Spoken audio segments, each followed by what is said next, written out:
Gilbert Montagné, icône de la musique française, incarne la résilience, le talent et la passion, surmontant des obstacles apparemment insurmontables. Né le 28 décembre 1951 à Ménilmontant, dans le 20e arrondissement de Paris, il était le quatrième enfant d'une famille modeste où la musique et l'amour familial étaient des lueurs d'espoir malgré les difficultés. Né prématurément à 6 mois, pesant seulement 950 grammes, Montagné est devenu aveugle suite à un accident médical. Une couveuse lui a fourni un excès d'oxygène, endommageant ses rétines. Bien qu'il ait perdu la vue au berceau, il a découvert un monde éblouissant grâce au son, et notamment au piano, qui est devenu son compagnon inséparable. De son enfance dans une école spécialisée pour aveugles de Saint-Mandé aux grandes scènes de l'Olympia, Montagné a su transformer les limites en opportunités, écrivant des mélodies qui ont touché le cœur de millions de personnes. Il a épousé Maureen Byrne en 1975 et a eu 2 fils, Éric et Nicolas, avant de divorcer en 1993. Depuis 1999, il a retrouvé l'amour avec Nicole, son épouse, qui l'a accompagné dans les hauts et les bas de sa carrière et de sa vie. Avec des chansons comme The Fool, On va s'aimer et les Sunlights des tropiques, Montagné est non seulement un artiste, mais aussi un conteur, un guerrier surmontant l'adversité et un esprit libre toujours en quête de lumière dans l'obscurité. La plus grande tristesse de Gilbert Montagné n'a pas seulement été la perte de la vue à la naissance, mais aussi la profonde solitude qu'il a ressentie dans ses jeunes années face à un monde qui n'était pas fait pour lui. Malgré son optimisme et son énergie sur scène, Montagné a admis qu'il y avait des moments où il se sentait isolé, non pas à cause de son handicap physique, mais à cause des regards compatissants ou de l'incompréhension de son entourage. Enfant, dans le quartier de Ménilmontant, il entendait souvent des murmures l'appeler « l'enfant aveugle », un surnom qui lui faisait mal au cœur. Ses années à l'école spécialisée, tout en lui offrant de solides bases musicales, furent aussi une période où il aspirait à s'intégrer au monde extérieur, où il se sentait marginalisé. Cette tristesse s'accentua avec l'âge, lorsqu'il réalisa que son talent, aussi grand soit-il, était parfois éclipsé par les préjugés liés à son handicap. Une autre douleur, moins médiatisée, fut la perte de proches. Bien qu'il n'ait pas donné de détails précis sur la perte d'un être cher, Montagné confia un jour qu'il ressentait toujours un vide, en pensant à sa mère, Jeanne Calfan, qui avait traversé les dangereuses années de guerre en tant que juive. La découverte de son héritage juif à la fin des années 1990 et son histoire de survie sous une fausse identité le laissèrent dans un état de recueillement, à la fois fier et douloureux à l'idée de ce qu'elle avait enduré. Il y avait des soirs où, assis seul au piano, Montagné laissait résonner des mélodies tristes, comme un moyen de communiquer sa douleur inexprimée. Cette tristesse, bien que profonde, devint l'inspiration de nombre de ses chansons, où il transformait des émotions complexes en mélodies vibrantes et pleines d'espoir. Le parcours de Gilbert Montagné est une histoire de persévérance, de talent naturel et d'efforts acharnés pour surmonter les obstacles d'une industrie musicale difficile. Dès son plus jeune âge, Montagné manifeste une passion profonde pour la musique. Dans une école spécialisée de Saint-Mandé, il étudie la musique 5 heures par jour, commençant par le violon avant de trouver sa véritable passion pour le piano. Ses années à l'Institut national des enfants aveugles de Paris affinent ses compétences, mais lui donnent aussi envie d'explorer le monde.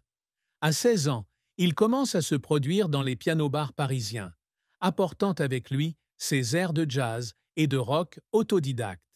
En 1968, il enregistre son premier single, Quand on ferme les yeux, sous le nom de scène de Laure Thomas.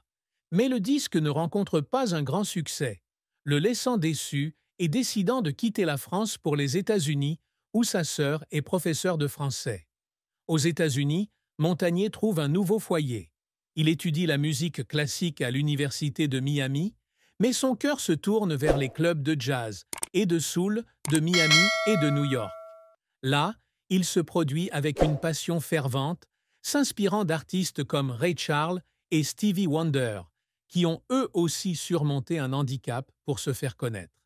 En 1971, encouragé par le chanteur Salvatore Adamo, Montagné retourne en Europe et enregistre The Fool à Londres, avec une chorale ayant travaillé avec Joe Cocker et Elvis Presley.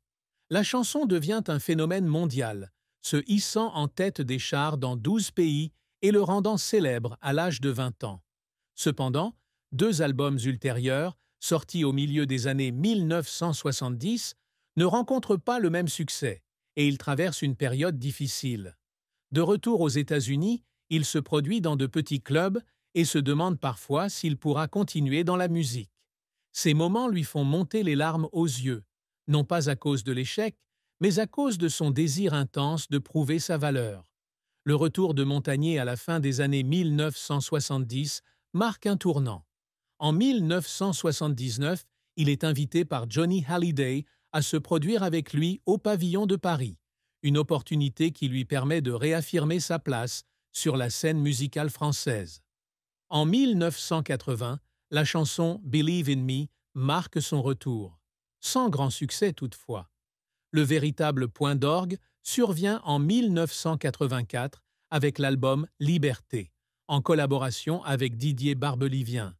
L'album, qui comprend des titres comme On va s'aimer et les Sunlights des Tropiques, se vend à plus de 400 000 exemplaires et devient disque de platine.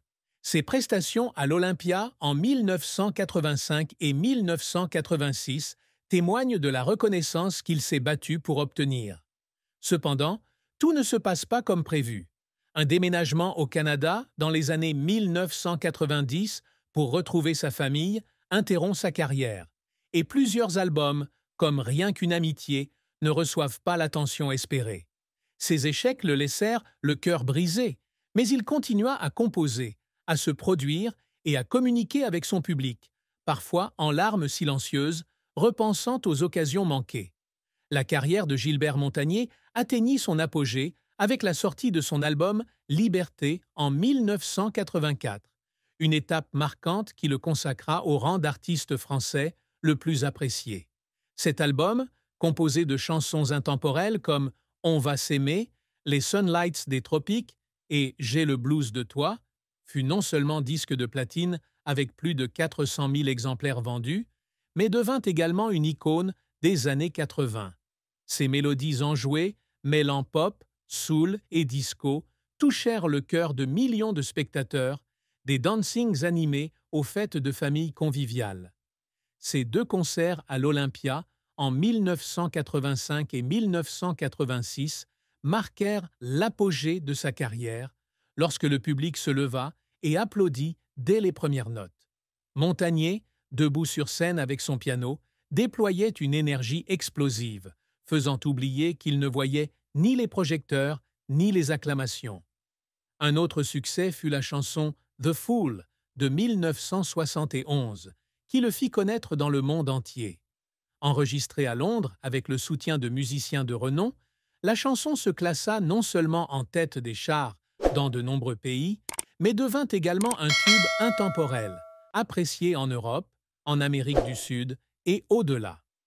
Sa collaboration avec Johnny Hallyday en 1979 marqua également un tournant.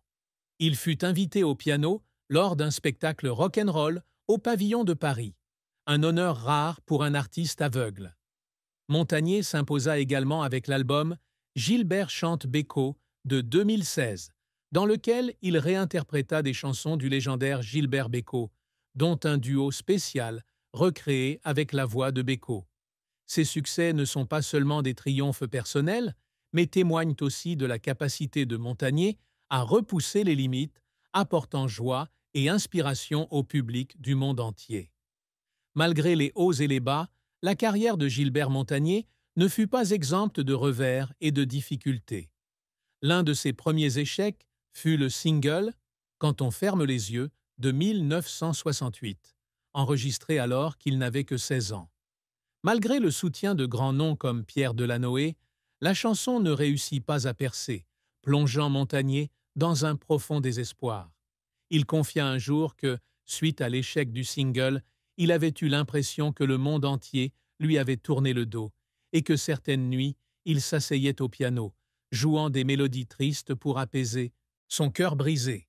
La décision de quitter la France pour les États-Unis après cet échec fut un pari risqué, mais aussi un défi, car il lui fallut s'adapter à une nouvelle culture et s'adapter à un marché musical difficile. Un autre défi survint au milieu des années 1970, lorsque les deux albums suivants, après The Fool, ne répondirent pas aux attentes. Ce déclin de popularité laissa Montagné en proie au doute quant à son talent, surtout dans une industrie qui privilégie souvent les artistes visuels. Sa cécité ajoutait à la pression, certains producteurs estimant qu'il ne parvenait pas à attirer le public avec sa présence scénique. Ces refus lui ont fait mal, mais il n'a pas abandonné.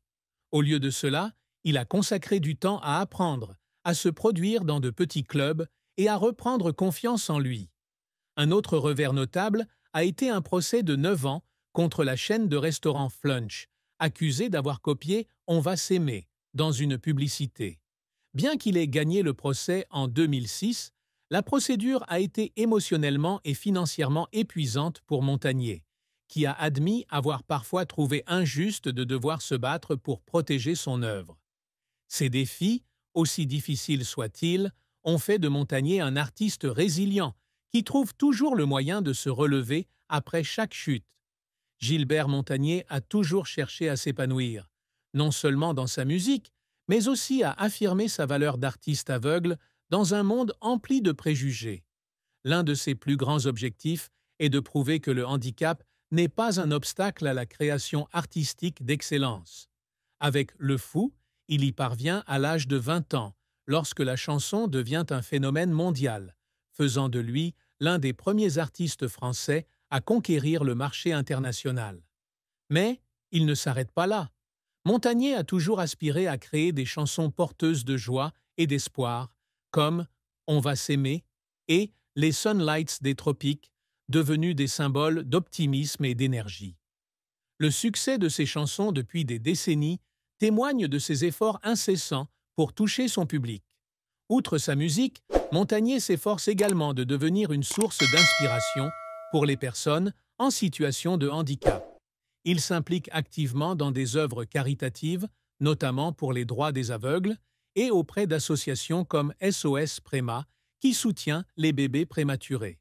En 2010, il se présente aux élections régionales en Auvergne pour promouvoir des politiques en faveur des personnes en situation de handicap.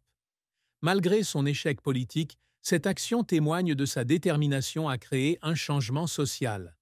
Il continue également d'apprendre et d'expérimenter, comme en collaborant avec Kool and the Gang en 2018 ou en réinterprétant des chansons de Gilbert Bécaud en 2016. Ces efforts lui permettent non seulement de poursuivre sa carrière, mais aussi de prouver qu'il est capable de repousser les limites, de l'apprentissage de l'écriture musicale en braille grâce aux technologies d'assistance à la création jusqu'à ses performances sur les plus grandes scènes du monde. Pour Montagné, chaque réussite est un pas en avant dans son parcours pour prouver que la musique peut être une lumière, même dans l'obscurité. La vie amoureuse de Gilbert Montagné a été un parcours haut en couleurs, de ses premiers coups de foudre aux relations profondes qui l'ont façonné. Son premier mariage avec Maureen Byrne en 1975 a marqué un tournant, marquant les années où il venait d'atteindre l'apogée de sa carrière de The Fool et recherchait une stabilité personnelle. Maureen, femme douce mais résiliente, a accompagné Montagné dans les moments difficiles, alors qu'il luttait pour préserver sa réputation après ses premiers succès. Ils ont eu 2 fils, Éric et Nicolas, qui lui ont apporté une immense joie, mais lui ont également confié la lourde responsabilité de concilier carrière et famille. Les premières années de leur mariage ont été remplies de bonheur. Montagné se produisait régulièrement dans les clubs de Paris et de Londres, et Maureen agissait en coulisses, organisant la vie de famille et le soutenant dans ses décisions audacieuses, comme son départ aux États-Unis pour chercher de nouvelles opportunités. Cependant, les pressions d'une carrière instable et de longues tournées ont progressivement fragilisé leur relation. En 1993, ils divorcèrent, un événement que Montagnier reconnut comme l'une des plus grandes tristesses de sa vie, non seulement à cause de la perte de son amour, mais aussi à cause du sentiment de ne pas avoir pu offrir un foyer complet à ses enfants. Cette tristesse, aussi profonde fut-elle, ouvrit un nouveau chapitre de sa vie lorsqu'il rencontra Nicole en 1999. Nicole, une femme intelligente et énergique, devint une nouvelle lumière dans la vie de Montagnier. Ils se rencontrèrent lors d'un spectacle à Québec, où Nicole fut captivée par son enthousiasme et son talent sur scène. Contrairement à Maureen, Nicole était non seulement sa compagne de vie, mais aussi sa compagne dans ses projets musicaux et caritatifs. Elle l'aida à relever les défis des nouvelles technologies, de l'utilisation de logiciels pour aider les malvoyants à l'organisation de concerts de grande envergure. Leur mariage fut un voyage émotionnel, où Montagnier apprit à s'ouvrir et à retrouver confiance. Il confia un jour que Nicole était celle qui l'avait aidé à retrouver foi en l'amour, surtout dans les moments où il se sentait accablé par des échecs professionnels ou des souvenirs douloureux de son enfance. Certains soirs, assis ensemble chez eux au Québec, Montagnier improvisait des mélodies au piano pour remercier la femme qui avait apporté la paix à son cœur. Leur amour, bien que discret, témoigne du pouvoir de la compréhension et de la patience, qui ont aidé Montagnier à traverser les tempêtes émotionnelles pour continuer à créer et à contribuer. La famille de Gilberte Montagnier, de sa mère, Jeanne Calfon, à ses enfants et à son épouse actuelle, Nicole, a toujours été d'un soutien précieux pour l'aider à surmonter une profonde tristesse, notamment la douleur de la cécité et la perte personnelle. Jeanne, qui a vécu les années dangereuses de la guerre, a profondément influencé la façon dont Montagnier percevait la tristesse. Elle lui a appris que la souffrance faisait partie de la vie, mais qu'elle ne devait pas le définir. Enfant, Montagnier s'asseyait auprès de lui et lui racontait des histoires de survie, de sa fuite des persécutions nazies à sa reconstruction avec une nouvelle identité. Ces histoires l'ont rempli à la fois de fierté et de chagrin, surtout lorsqu'il a découvert l'héritage juif de sa mère dans les années 1990. Elle n'a jamais imputé ses difficultés au destin, ce qui a incité Montagnier à considérer sa cécité non pas comme une malédiction, mais comme un défi à surmonter. Lorsqu'il a sombré dans des périodes de dépression dues à ses échecs professionnels, c'est Jeanne qui lui a rappelé que la musique était sa lumière, et elle était fière de le voir sur scène, même si elle n'a pas vécu assez longtemps pour voir ses plus grands succès. Les deux fils de Montagnier, Éric et Nicolas, ont également leur propre point de vue sur le deuil de leur père. Éric, qui a grandi au milieu des difficultés de Montagnier, a confié avoir ressenti la douleur silencieuse de son père face au rejet des producteurs de musique. Il se souvient de son père assis au piano le soir, jouant des airs tristes, comme pour exprimer ses frustrations. Cependant, Éric voit aussi en lui un homme résilient qui tente de dissimuler sa tristesse pour apporter de la joie dans la famille. Nicolas, le plus jeune fils, perçoit le deuil de son père avec empathie. Il évoque souvent la façon dont son père lui a raconté son enfance, les moqueries de ses amis sur sa cécité, et comment il a transformé ses expériences en motivation pour écrire des chansons pleines d'espoir. Son épouse actuelle, Nicole, a joué un rôle clé pour aider Montagnier à surmonter sa profonde tristesse. Elle est convaincue que sa douleur, de sa cécité à ses échecs professionnels, est ce qui a fait de lui un artiste si émotif. Nicole l'encourageait souvent à partager ses sentiments par la musique, et elle était fière de le voir transformer sa tristesse en chansons qui touchaient le cœur de son public. Gilbert Montagnier, malgré sa réputation d'ouverture et d'optimisme, a gardé un profond secret pendant de nombreuses années. Il a lutté contre de profondes insécurités quant à sa propre valeur, surtout après son divorce avec Maureen. La rupture de son premier mariage a non seulement été une perte émotionnelle, mais a aussi soulevé en lui de douloureuses questions. Était-il vraiment digne d'amour et de respect, ou si son handicap faisait de lui un fardeau? Dans les années 1990, alors qu'il s'installait au Canada en quête de paix, Montagnier a traversé une période de crise mentale où il a dû faire face à d'intenses vagues émotionnelles. Il y avait des nuits où il était assis seul dans son studio au Québec, se demandant si sa musique avait encore du sens, si on l'aimait encore pour son talent ou simplement pour sa détresse. Il a consulté un thérapeute à Montréal, une décision qu'il a gardée secrète, même auprès de ses proches, craignant qu'admettre sa faiblesse ne nuise à son image. Ce secret devint encore plus douloureux lorsqu'il découvrit les origines juives de sa mère. Savoir que Jeanne avait vécu sous une fausse identité pour échapper à la Shoah lui inspirait une profonde responsabilité d'honorer son héritage. Mais en même temps, cela réveilla en lui une profonde douleur pour ce que sa famille avait enduré. Il craignait que la publication de cette histoire n'attire une attention indésirable sur sa famille, surtout dans le contexte des tensions politiques en Europe. Il choisit donc de la garder pour lui, ne la partageant qu'avec Nicole lors de moments privés. Ces séances l'aidèrent à s'accepter non seulement en tant qu'artiste, mais aussi en tant qu'être humain marqué par des blessures émotionnelles. Ce secret, bien que jamais largement rendu public, fut un élément important du parcours de Montagnier, lui permettant de comprendre que la véritable force ne réside pas dans le fait de cacher la douleur, mais dans sa capacité à l'utiliser pour créer quelque chose de beau. En 2025, le mariage de Gilberte Montagnier et de Nicole reste solide, empreint d'amour et de compréhension, même s'il n'est pas exempt de difficultés. Nicole, entrée dans sa vie en 1999, a joué un rôle essentiel dans le retour de Montagnier sur la scène musicale et dans sa vie personnelle. Ils vivent principalement au Québec, où ils possèdent une chaleureuse maison avec vue sur le fleuve Saint-Laurent, mais retournent aussi régulièrement en France pour se produire sur scène et participer à des œuvres caritatives. La vie trépidante de Montagnier, avec ses tournées et ses projets musicaux, les sépare parfois, mais Nicole est toujours l'hôte, leur assurant des moments d'intimité pour nourrir leur relation. Chaque semaine, ils passent une soirée ensemble à cuisiner, à écouter du jazz et à parler de leurs rêves, de l'enregistrement d'un nouvel album à des voyages dans des endroits que Montagnier n'a jamais explorés. Une révélation notable concernant leur mariage est la façon dont ils gèrent la pression publique. Ces dernières années, plusieurs articles ont émis des hypothèses sur la santé de Montagnier, suggérant qu'il pourrait souffrir de problèmes liés à l'âge et d'une perte de vision. Ces rumeurs ont irrité Nicole, mais elle a choisi de le protéger par le silence, convaincue que sa musique dirait la vérité. Montagnier, lors d'une rare entrevue, a un jour confié que Nicole l'avait aidé à surmonter ses moments de doute, notamment lorsqu'il craignait que le public ne l'apprécie moins.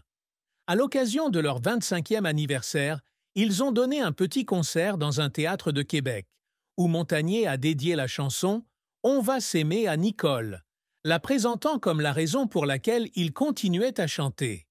Ce moment, où Nicole lui a discrètement tenu la main en coulisses, témoignait d'un amour qui avait résisté aux épreuves du temps, aux pressions du travail et aux chagrins cachés. L'héritage de Gilberte Montagnier est brillant, teinté de mélodies intemporelles, de résilience face à un handicap et d'une volonté inébranlable d'inspirer le monde. Artiste français parmi les plus célèbres du XXe siècle, il a marqué les esprits avec des chansons comme Le Fou, On va s'aimer et Les Soleils des Tropiques, qui ont non seulement dominé les hit-parades, mais sont aussi devenus des symboles de joie et d'espoir. Son album Liberté, sorti en 1984 et vendu à plus de 400 000 exemplaires, a marqué une étape importante, non seulement par son succès commercial, mais aussi par l'énergie positive qu'il a apportée au public durant une décennie tumultueuse. Ses prestations à l'Olympia, où il a fait danser le public, sont devenues légendaires, témoignant de sa capacité à connecter les gens par la musique, malgré les barrières physiques. Au-delà de la musique, Montagnier a laissé un héritage inspirant à la communauté des personnes handicapées. Il s'est impliqué dans des associations caritatives comme SOS Préma et a régulièrement partagé son histoire pour encourager les jeunes à surmonter leurs difficultés. Son apprentissage de l'utilisation des technologies d'assistance, comme le logiciel Braille, pour continuer à composer, a été un exemple pour les personnes aveugles du monde entier. Il a également joué un rôle important dans la promotion de l'inclusion, notamment lors des élections régionales de 2010, en faveur de l'amélioration des politiques en faveur du handicap. Son héritage personnel réside également dans son amour pour sa famille et sa patrie. La maison de Ménilmontant, où il a grandi, et celle de Québec, où il a trouvé la paix, symbolisent son attachement à ses racines. Malgré des controverses, comme le procès avec Flunch, Montagnier est resté dans les mémoires comme un artiste qui a utilisé la musique pour combattre les préjugés et éclairer son entourage. Éclairer son entourage. Éclairer son entourage. Éclairer son